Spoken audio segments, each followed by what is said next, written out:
Well, hey everybody, I am coming to you way sooner than I would have expected.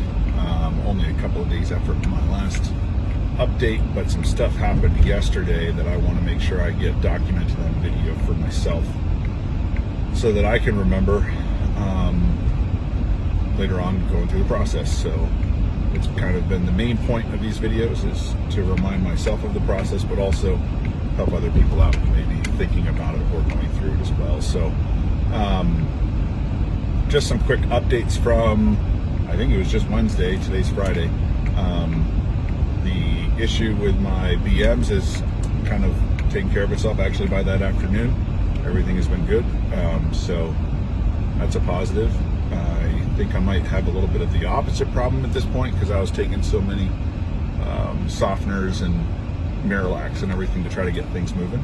So working that piece out. So like I said in the video Wednesday, we got cleared for soft foods, and so there's been a couple of things that I've been dealing with since Wednesday that I wanted to make sure I got just kind of documented and put together on video. So somebody had asked a question, I don't remember if it was in this video, last video, or the one before, in the comments of what the difference was between a gastric sleeve and a gastric bypass, which is not really the point of this video, but it will help to explain some of the issues I'm having when I get to those issues. So gastric sleeve simply is they go in and they remove a major portion of your stomach and leave only about, I mean, if you look at the picture, it almost looks like a little banana size. So all of your stomach is still connected. The normal path of digestion is still there. When you eat food, it goes into that smaller sleeve of a stomach with all of your gastric juices and enzymes and all of those things to help break down food. At the bottom of your stomach, whether you have the sleeve or not, there's a little flap there that controls food exiting your stomach and going into your small intestines. With the bypass, what they do is they actually remove a portion of the stomach from the top, right at the top piece of the stomach, and make another little small stomach pouch that's about the size of maybe a golf ball or an egg. And then they disconnect the small intestines down a little bit at the bottom of the stomach, and they bring it up and attach it to that new small stomach pouch. They close up the old remaining piece of the stomach that stays, it does not come out, and then they attach it with another piece of small intestine further down your small intestines, so that by the time the food gets there, the gastric, like acidic stuff, all of those juices in there kind of mix together and aid in the digestion of the food, which is why they call it bypasses. They're essentially bypassing the main part of the stomach. So here's where I have run into a problem last night. Last night for dinner, I sat down and I took 3 bites of food total. It took me probably in the realm of 5 to 10 minutes to do those 3 bites of food. And then I was in tremendous pain and discomfort. I wasn't 100% sure physically where my new little stomach pouch was before last night. Now I could tell you exactly where it's located. If I were to try to describe the pain, I would say it was very similar, but way worse than like an acid reflux or a heartburn, which with the gastric bypass, I can't actually get acid reflux or heartburn because that comes typically from the gastric juices in your stomach kind of coming back up into your esophagus, and I don't have those in my new stomach. There are no digestive enzymes really in my new stomach. So it kind of feels like that, but it basically would come on and off and on, and almost like these cramping waves where all of a sudden it would just get real tight and hurt really, really bad, and then it would subside for a second, then it would do it again, and it would subside for a second. And what I've learned, I had heard of this term beforehand. I didn't fully understand it. I do now. The nickname they call for is the foamies. There's a really technical name for it, and I don't even know how to pronounce it. But essentially what's happening is the food that has entered your stomach, you've done one of a few things. One is either you ate too fast, which, I mean, it took me 10 minutes to do 3 bites, so I don't think I was eating too fast. You didn't chew your food enough, so your bites were either too big, there's too much in there all at once.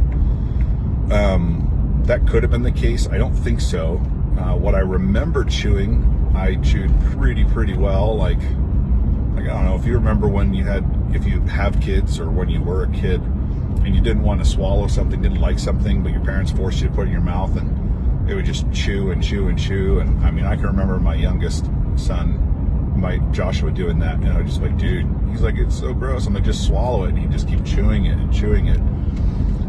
That's kind of what you have to do anyway. So that was kind of the consistency of the food I was swallowing. Now, part of me thought about this last night, and maybe because I've always been a really fast eater, maybe my swallowing instinct kicked in before I realized it did, and I swallowed some stuff that wasn't chewed and then continuing chewing more stuff in my mouth. Apologize for that gross picture, but it's the reality of the situation. So that's a possibility. But again, I over 10 minutes taking 3 bites, I think I was chewing my food okay. The last is that it's kind of like a combination of things. Basically, you put something into that new small stomach pouch that it didn't like. Because there is no gastric juices or anything in there, and there's also no flap keeping things going down, whatever goes into that stomach essentially immediately begins trying to travel down into the small intestines. And when something goes into there that is irritating,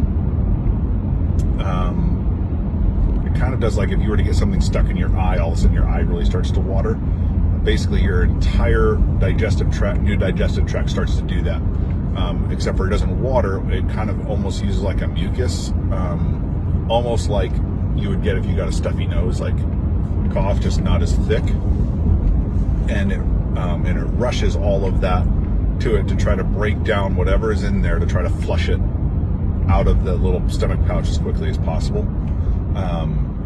And what happens with the foamies is that as that begins to go, you get more and more pain until essentially you're throwing up food mixed with this mucus and fluid, and it comes out kind of looking like foam. So that's what I dealt with last night after dinner.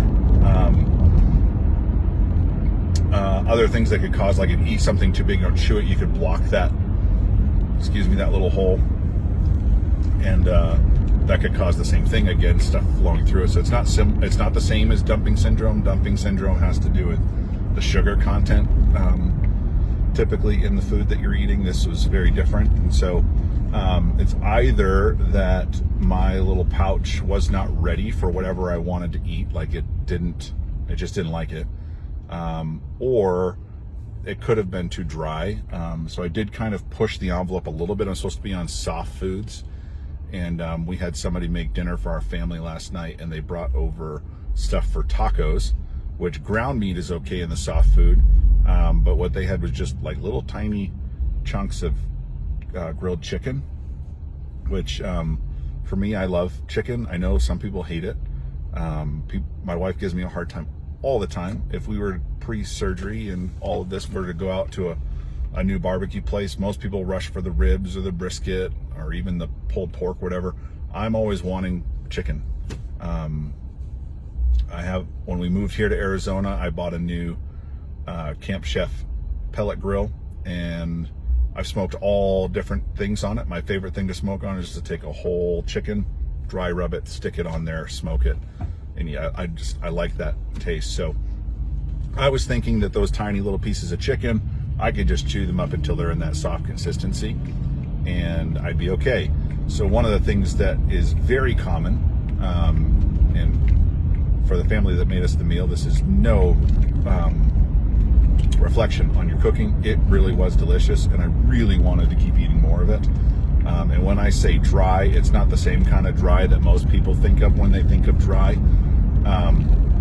But they say one of the harder things to digest in that new stomach pouch, especially in the beginning, is what would be considered dry chicken.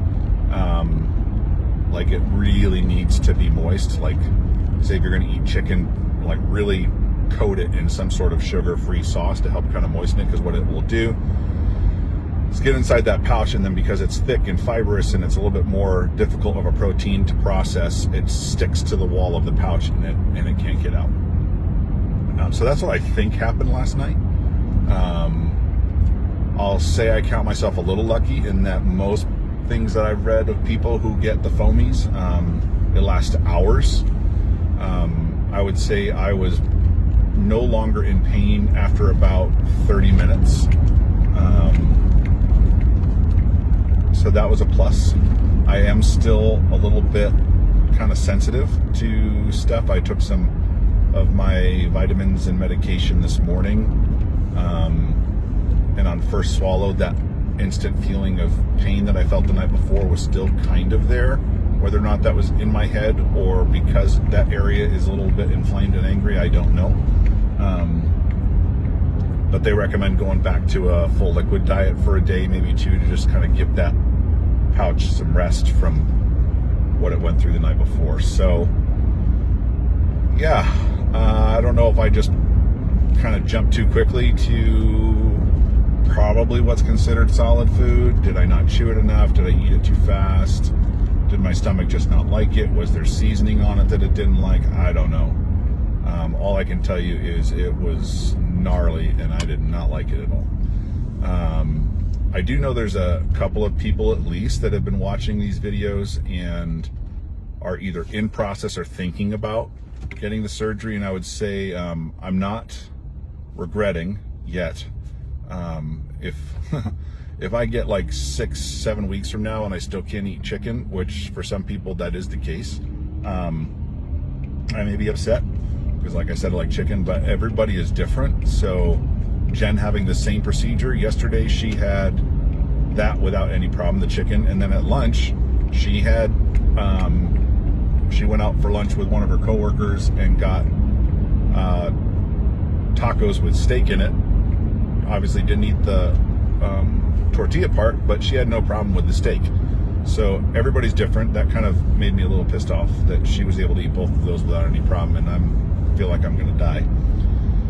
So I wouldn't say to get discouraged, because you really just don't know what your body is going to respond like and what things you're going to be able to do and not do with that. The second thing, I said there were two things that I'm dealing with right now. Last night did not really help with the other thing. Is ever since Wednesday in that appointment when the doctor said you are free to eat soft foods, I have been afraid of everything. I was afraid that I would eat the wrong thing and not feel good. Well, that happened last night, so that wasn't fun. I mean, I guess now at least I know what it feels like, and I got off the other side of it. But yeah, I'm a little afraid of that. Like every time I'm trying something new to eat, I'm pretty fearful. And then that kind of gives way to like, well, what if I can eat things that I shouldn't be able to eat, but I can't eat things that I should, like chicken is a good protein. What if I can't eat chicken, but I'm okay with sugary stuff? Like, I don't want to go 5 years from now on the other side of this and be back right where I am or where I was before it all started. So yeah, I'm really wrestling with that piece, just being afraid of eating, afraid of messing everything up. But I mean, it's where I'm at in the process, and I wanted to make sure I got this documented before I get into Christmas stuff, because I normally have Fridays off, but it is 1 o'clock here on a Friday afternoon, and I am headed to work because next week is Christmas and I've got stuff we got to get done.